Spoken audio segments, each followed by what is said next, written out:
Hello बच्चों, कैसे हो आप लोग। उम्मीद करता हूँ कि सभी लोग स्वस्थ होंगे, मस्त होंगे। तो आज बच्चों हम लोग कुछ क्वेश्चंस करेंगे और कुछ नया टॉपिक पढ़ेंगे। इससे पहले के लेक्चर्स में हम लोगों ने कैरेक्टरिस्टिक मैंटिसा और उसके बाद हम लोगों ने पढ़ा था लॉगरिथमिक इक्वेशन। ठीक है, तो उसी पर बेस्ड कुछ प्रॉब्लम्स सॉल्व करेंगे। तो जैसा कि आप स्क्रीन पे देख पा रहे होंगे, ये हमने इससे पहले वाले लेक्चर्स में हम लोगों ने पढ़ा था। if the number of digits before decimal is p, then its characteristic is p minus 1। और दूसरा, if n has p number of zeros after decimal before a non-zero digit, then its characteristic is minus bracket में p plus 1। अगर आपने इसके पहले के lectures नहीं देखे हैं तो पहले उनको देख लीजिएगा, तभी आपको ये आज का लेक्चर समझ में आएगा। ठीक है, तो इस बात का ध्यान रखिएगा। तो आगे बढ़ते हैं हम लोग, और मैंने स्क्रीन पे ये क्वेश्चन लिख रखे हैं। इसमें सबसे पहला क्वेश्चन है कि find the number of digits in 6 raise to the power 50। 6 की पावर 50 को अगर हम प्रसार करें इसका, तो आपको बताने होंगे कि कितने इसमें डिजिट आएंगे, उन्हीं को काउंट करने हैं। तो यहाँ पर लॉग जो है एक टूल की तरीके से वर्क करेगा और बहुत बड़े कैलकुलेशन को बहुत ईजिली बता देगा। ठीक है, अच्छा, ये ऊपर 2 वैल्यूज़ लिखी, इनको आपको हमेशा याद रखना है। log 2 बेस 10 की वैल्यू होती है 0.3010 और log 3 बेस 10 की वैल्यू होती है 0.4771। तो चलिए क्वेश्चन को शुरू करते हैं। सबसे पहला वाला है, इसका सॉल्यूशन देखते हैं हम लोग। Find the number of digits in 6 raise to the power 50। तो मैंने इससे पहले आपको बताया था कि जब भी कुछ नंबर दिया जाएगा, इसको आप n के बराबर सपोज कर लीजिए। So let us consider let n equals to 6 raise to the power 50। फिर मैंने बताया था कि दोनों साइड में लॉग लेते हैं। So taking log with base 10 में ले रहा हूँ, ठीक है, बोथ साइड्स। ओके, तो अगला स्टेप आएगा log n base 10 log 6 to the power 50 और बेस 10। ठीक है बच्चों, अब देखिए इसमें log की प्रॉपर्टी लगा देंगे। ये कौन सी प्रॉपर्टी आपने पहले पढ़ रखा होगा, log m to the power n वाली प्रॉपर्टी। n आगे आ जाता है, log m बेस 10। तो इस प्रॉपर्टी का यूज़ हम करेंगे।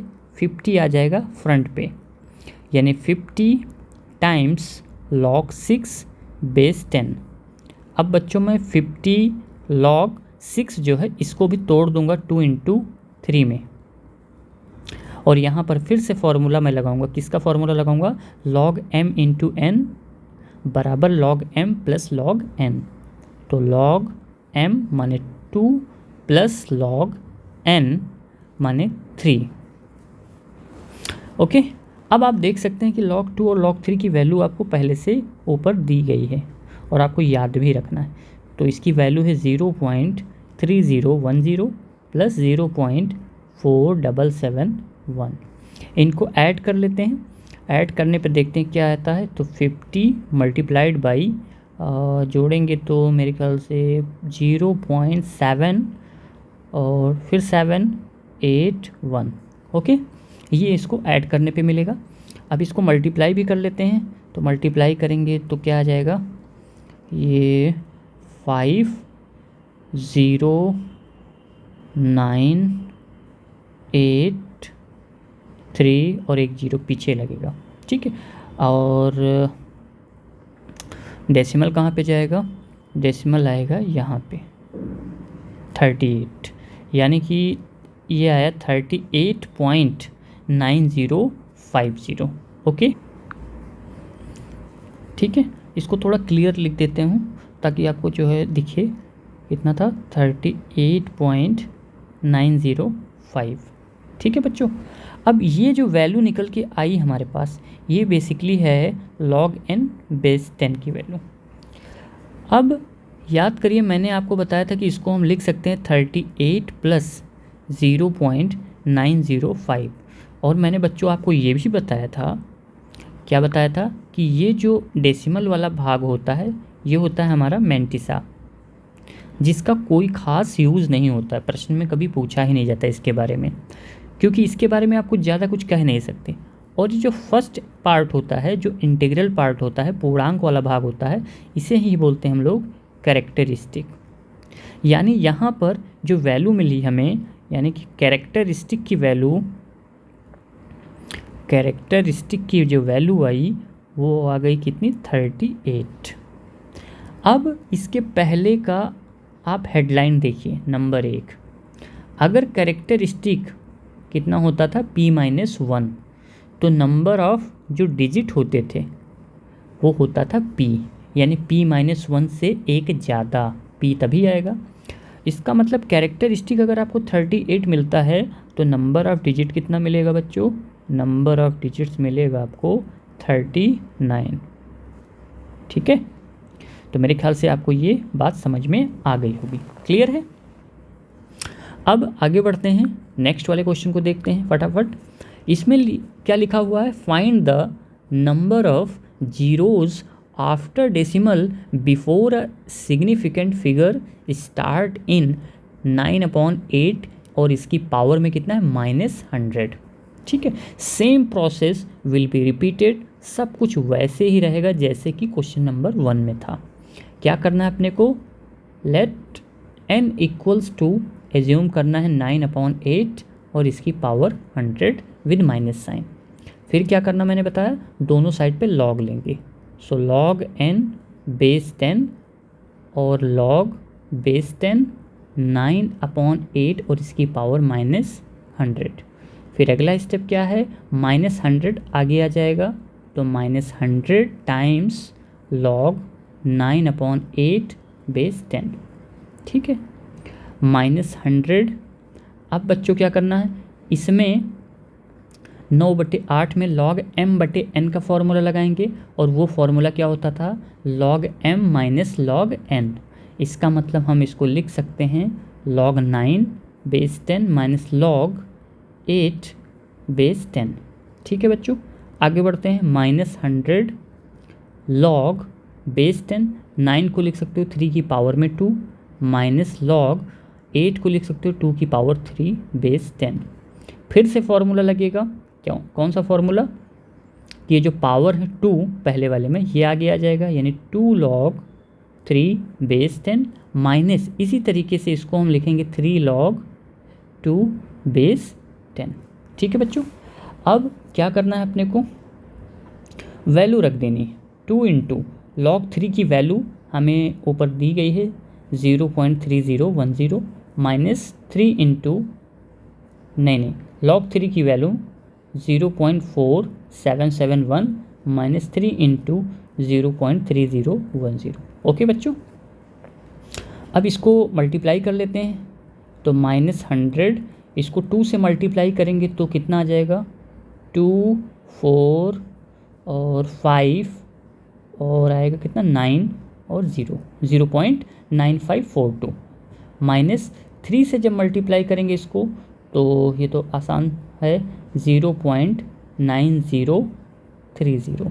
ओके बच्चों, अब इसमें से सब्ट्रैक्ट भी कर लें इसको, तो कितना आएगा, -100 इसको सब्ट्रैक्ट करेंगे तो आएगा 215 और 0.0, है ना, यानी 0.0512।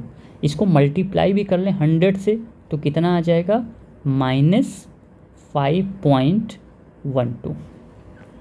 अब ध्यान दीजिएगा बच्चों, क्या ध्यान देना है, यहाँ पर इसको भी आपको कैरेक्टरिस्टिक मैंटिसा में तोड़ना है, तो यहाँ पर आप इसको लिख सकते हो -5 माइनस 0.12।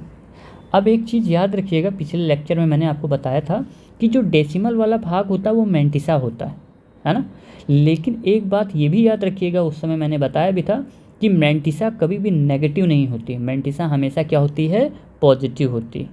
तो जब भी कभी आपको मैंटिसा नेगेटिव दिखे, जैसे यहाँ पे आपको दिख रहा है, तो आप इसको पॉजिटिव बनाने के लिए अपनी तरफ से 1 ऐड करेंगे और 1 सब्ट्रैक्ट करेंगे। अब जो ये -1 होगा ठीक है, ये -5 के साथ एसोसिएट हो जाएगा, और ये जो +1 होगा ये मेंटिसा के साथ एसोसिएट हो जाएगा, यानी कि कुल मिलाकर ये आएगा कितना, -6। ठीक है, -5 में -1 को ऐड किया तो -6, प्लस 1 में 0.12 को घटाएंगे तो आएगा कितना, 0. मेरे ख्याल से 88। अब आप देख सकते हैं कि मेंटिसा यहाँ पर पॉजिटिव आ गया, ये हो गया मेंटिसा और ये हो गया इसका कैरेक्टरिस्टिक। अब इधर देखिए क्या आएगा, इधर इस साइड पे मैं लिख रहा हूँ, तो कैरेक्टरिस्टिक आपको मिल गया, कितना मिला कैरेक्टरिस्टिक, कैरेक्टरिस्टिक आपको मिलता है -6। ओके बच्चों, अब देखिएगा, इससे पहले मैंने आपको जो स्क्रीन पे बताया था पॉइंट नंबर 2 देखिए, मैंने कहा था if n has p number of zeros after decimal before a non zero digit, non zero digit को ही बोलते हैं सिग्निफिकेंट डिजिट, तो इसका कैरेक्टरिस्टिक होता है माइनस ब्रैकेट में p+1। तो यहाँ पर हमें कैरेक्टरिस्टिक मिला कितना, -6, और फॉर्मूला क्या होता है कैरेक्टरिस्टिक का, -p+1 बराबर ये हो जाएगा -6, माइनस माइनस कैंसिल आउट, तो p+1 बराबर 6, तो यहाँ से p की वैल्यू कितनी मिल गई, 5। इसका मतलब नंबर ऑफ ज़ीरोज़ कितने आ गए, 5 आ गए, यही हो गया आपका आंसर। अब देखो बच्चों, इसके नीचे मैं आपको एक ट्रिक बताने वाला हूँ, कलर चेंज कर लेता हूँ, तो हाँ, ट्रिक ये है बच्चों कि जब भी कभी आपको कैरेक्टरिस्टिक मिलेगा, जैसे आपको कैरेक्टरिस्टिक मिल गया यहाँ पर -6, तो आपको ये दुनिया भर की चीज़ें दिमाग में नहीं दोहरानी है कि p+1 बराबर करिए फिर माइनस काटिए और ये सब करिए। आपको सिर्फ एक बात ध्यान रखना है कि जो माइनस साइन है, इसका माइनस चिन्ह, उसको हटा देना, और जो भी नंबर है उसमें से एक घटा देना, यानी नंबर ऑफ़ ज़ीरोज़ जब निकालना होगा, नंबर ऑफ़ ज़ीरोज़, इसको आप डायरेक्ट लिखिएगा, क्या लिखेंगे, माइनस, और अंदर क्या लिखेंगे, -6 + 1 कर दीजिए। ठीक है, यानी मैंने क्या किया इसमें, मैंने ये किया कि इसके माइनस चिन्ह को हटाया, इसीलिए बाहर लगा दिया माइनस, ताकि माइनस माइनस प्लस हो जाए, माइनस चिन्ह को हटा दीजिए, जो बचेगा वो 6 बचेगा, 6 में से 1 घटा दीजिए, तो 6 में से 1 निकल गया, 5 बच गया, और 5 ही आपका उत्तर हो जाएगा। ठीक है, तो आई थिंक आपको ये दोनों बातें समझ में आ गई। चलिए अब आगे बढ़ते हैं। अब उसके बाद बच्चों एक सवाल है, क्वेश्चन नंबर 1, ये आप लोग खुद से अब आप सोचिएगा। ठीक है, इसको आपको अपना दिमाग लगाना है और इस क्वेश्चन को खुद से ट्राई करना है, ट्राई करो। ओके, चलिए इसके बाद जो है अगला सवाल, इसको हम लोग करते हैं। तो देखिए अगला क्वेश्चन क्या है, इसने दिया है क्वेश्चन बहुत बढ़िया है। The number n = 6 log 2^10 + log 31^10 lies between two successive integers whose sum is equal to, और 4 ऑप्शन दिए गए। इसका मतलब ये कह रहा है कि ये जो n है, ये जो n है उसकी वैल्यू जो लॉग में दी गई है, तो यानी n की जो भी वैल्यू आएगी इसको हल करने पर, जो भी वैल्यू आए, वो कह रहा है जो भी वैल्यू आएगी वो 2 क्रमागत पूर्णांकों के बीच होनी चाहिए, और उन क्रमागत पूर्णांक जिनके बीच में नंबर आएगा उनका योगफल आपको बताना है, यानी उन क्रमागत अंकों का योगफल करना है। तो पहले पता करें कि ये जो वैल्यू n निकल के आएगी वो कौन से 2 क्रमागत संख्याओं सक्सेसिव इंटीजर्स के बीच में आएगी।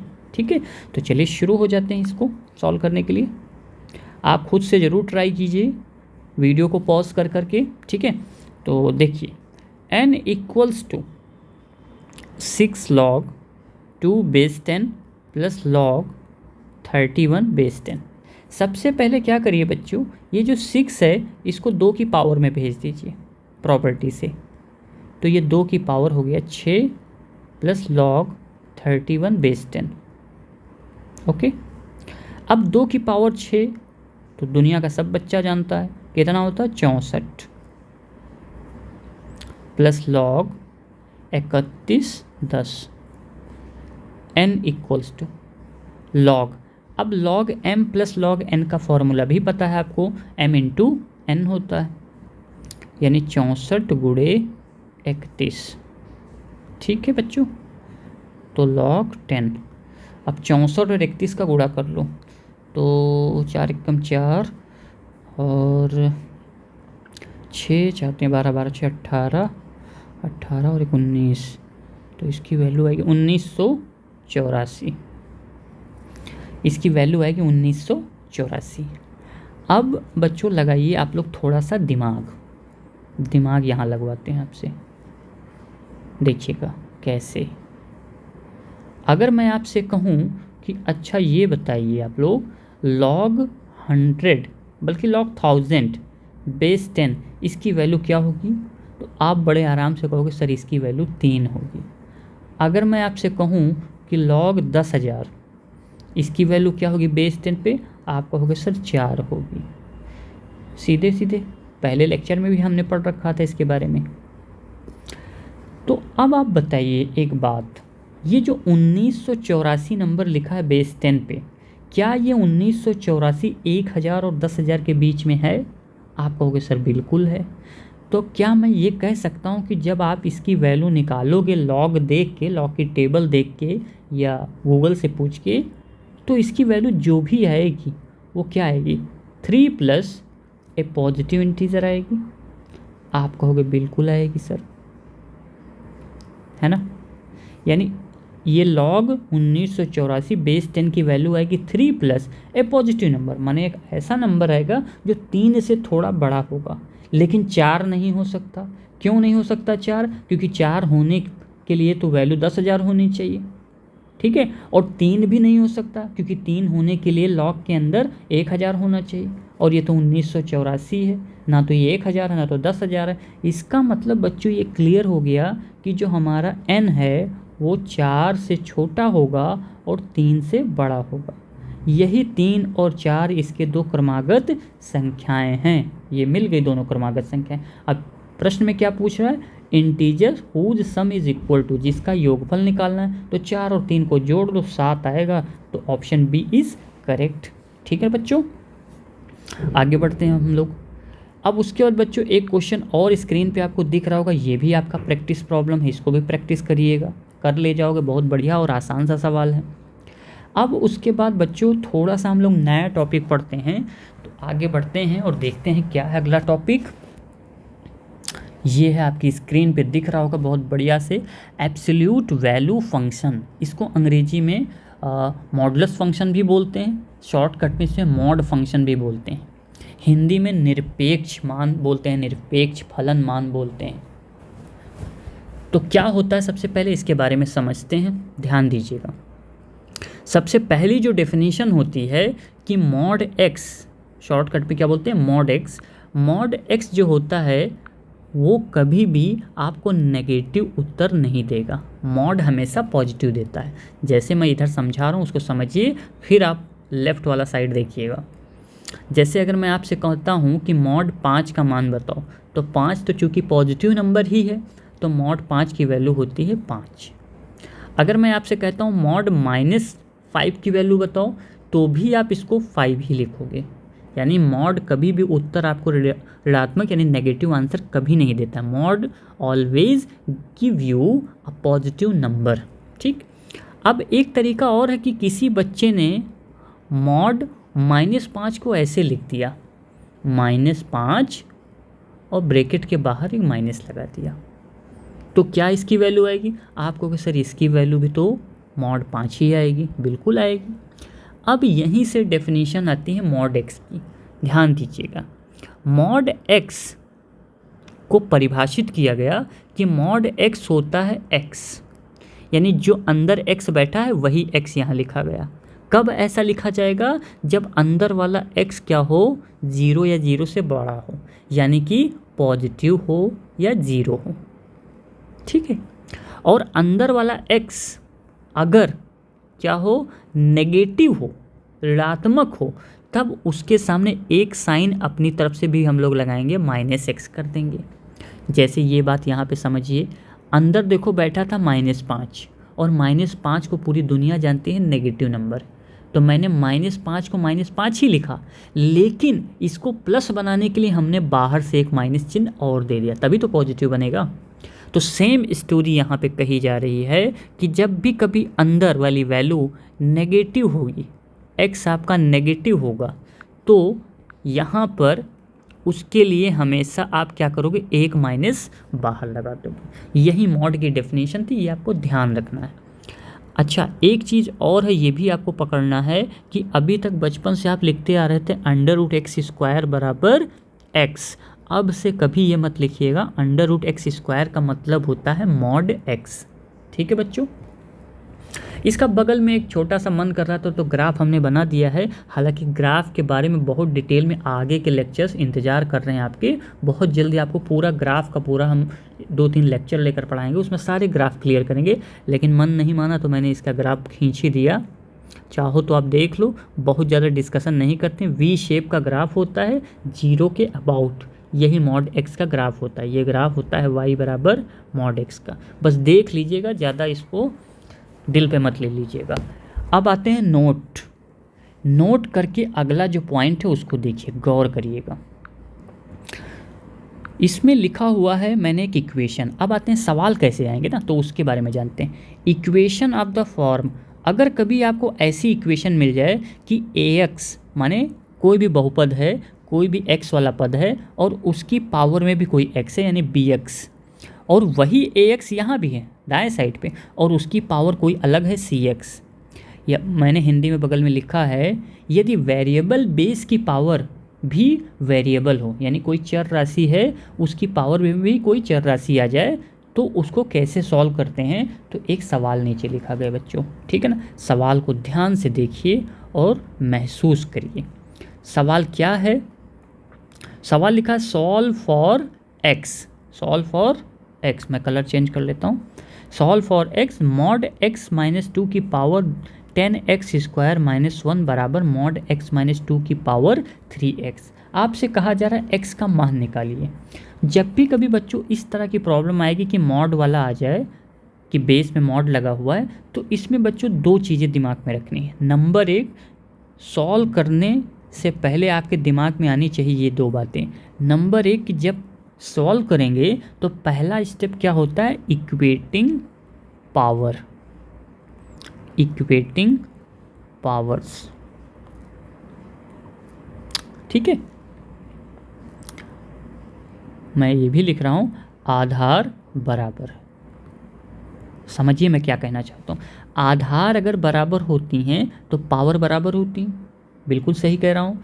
और ये बात आपको कक्षा 9 से पता है कि अगर 2 पक्षों में आधार बराबर हैं तो उनकी पावर भी बराबर हो जाएंगी। इसीलिए मैं कह रहा हूँ इक्वेटिंग पावर माने पावर बराबर करने पर। कब कर रहा हूँ, जब आधार बराबर है। तो आधार दोनों पक्ष में आपको दिख रहा है मॉड x - 2 मॉड x - 2, इसलिए मैंने इनकी पावर्स को आपस में बराबर कर लिया। चलो बराबर करते हैं भाई।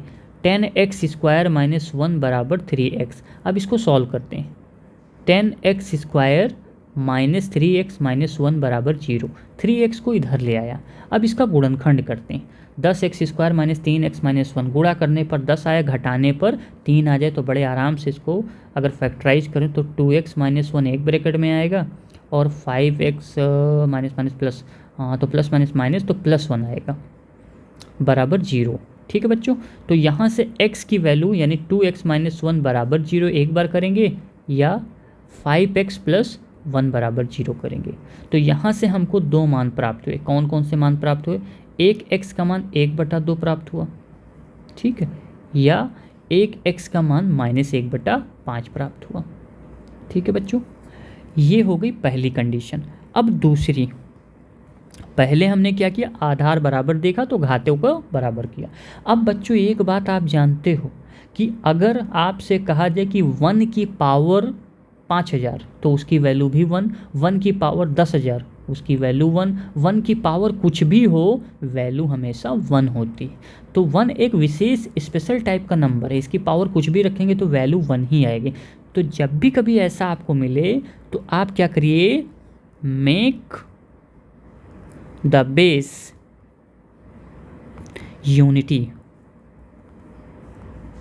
दैट इज 1, यानी कि अब हमारी स्थिति क्या है कि 1 की पावर कुछ भी हो 1 होता है, तो हम क्या करेंगे, आधार को 1 बना देंगे। यानी जब आधार का मतलब मॉड x माइनस 2 बराबर 1 हो। अब आप उसके ऊपर ये चिंता मत करिएगा कि सर पावर में 10x स्क्वायर माइनस 1 है तो इसका क्या करें। अरे 1 की पावर कुछ भी आ जाए, अब तो दोनों पक्षों में 1 1 ही होगा ना। 1 की पावर 10x स्क्वायर माइनस 1 बाएँ साइड पे होगा, उसका मान भी 1। 1 की पावर 3x, उसका मान भी 1, यानी 1 बराबर 1। तो मैं बेस को बराबर लेकर सॉल्व कर रहा हूँ और देखना चाहता हूँ यहाँ से x की क्या वैल्यू निकलेगी। तो अब आप देखिए मॉड x माइनस 2 बराबर आपको 1 दिख रहा है। ये 1 कब होगा, जब अंदर वाला जो मान है, अंदर वाला जो x माइनस 2 है वो या तो 1 हो जाए या x माइनस 2 की वैल्यू माइनस 1 हो जाए। अभी अभी आपने सीखा, ऊपर देखिएगा मॉड 5 की वैल्यू भी 5 आती है और मॉड माइनस 5 की वैल्यू भी 5 आती है। तो अगर आपसे मैं कहूँ कि x माइनस 2 की वैल्यू 1 अगर लेते हो तब भी उसका मॉड लगाने पर 1 ही आएगा, और x माइनस 2 की वैल्यू माइनस 1 लेते हो तब भी उसका मॉड लेने पर 1 ही आएगा। तो दोनों को हल करते हैं, तो यहाँ से x के लिए वैल्यू आपको क्या मिलती है 3, और यहाँ से आपको x के लिए क्या वैल्यू मिलती है -1 + 2 बराबर 1। ठीक है ना बच्चों। इसका मतलब क्या हुआ कि आपको कितने मान प्राप्त हो गए, आपको जो प्राप्त हुए हैं मान वो एक तो x बराबर 1/2, ठीक है ना। आपको जो आंसर मिला वो 1/2 -1/5 और 1 और 3। अच्छा, एक बात कभी कभी बच्चों के दिमाग में आ जाती है, उसको मैं कलर चेंज करके पेन से लिखता हूँ ताकि आपके दिमाग में भी छप जाए। यहाँ पर कुछ बुद्धिमान बच्चे दिमाग लगाते हैं ज़्यादा, वो ये कहने लगते हैं कि सर 0 की पावर भी तो कुछ भी ले लीजिए तो वैल्यू हमेशा इसकी 0 होगी। तो एक बात का ध्यान रखिएगा कि कभी भी आप आधार, क्योंकि आधार को मैंने 1 लेकर सॉल्व किया ना, आधार को कभी आप 0 मत करिएगा, ये ध्यान रखिएगा। आधार can never be equal to 0। ये कभी भी मत सोचिएगा कि आधार को मैं 0 ले लूँ, क्योंकि बहुत सारी प्रॉब्लम्स हो जाएंगी। लॉग में वैसे भी पढ़ा था, जो आधार a होता था वो पॉजिटिव होता था, ग्रेटर देन 0 होता था, और a की वैल्यू 1 नहीं होती थी, कभी वहाँ पे 0 की बात नहीं की गई। तो ये एक तरह से कॉन्सेप्ट है, ज्ञान है आज का, इसको भी दिमाग में रखिएगा कि आधार कभी भी आप 1 तो ले ही सकते थे क्योंकि 1 लिया, लेकिन 0 नहीं ले सकते हो। इस बात को दिमाग में रखिएगा, ठीक है। तो चलिए आगे बढ़ते हैं बच्चों। अब उसके बाद एक बड़ा बढ़िया सा सवाल है, ये सवाल आपके लिए होमवर्क है। इस क्वेश्चन को आप सॉल्व करेंगे और देखेंगे कि आपका सॉल्यूशन क्या आता है। जो चीज़ें मैंने आपको इससे पहले सवाल में सिखाई है वही 2 बातों का यूज करना, इसके अलावा कुछ भी नहीं यूज करना। सबसे पहले क्या करना होता है, पावर को बराबर करना होता है। क्यों बराबर करना होता है, क्योंकि आधार बराबर हम देखते हैं या आधार बराबर करते हैं, ठीक है। और दूसरी चीज़, फिर उन आधार को 1 के बराबर लेकर सॉल्व करते हैं। बस यही 2 स्टेप आपको दिमाग में रखना है, यही ऐसे क्वेश्चन को सॉल्व करने का प्रोसेस होता है। तो ये क्वेश्चन अगला जो होमवर्क में है, आप इसको सॉल्व करिएगा। थैंक यू सो मच, और चैनल को सब्सक्राइब करें, शेयर करें, ज़्यादा से ज़्यादा बच्चों तक पहुँचाएँ वीडियोज़ को, और चैनल को लाइक करें। Thank you so much.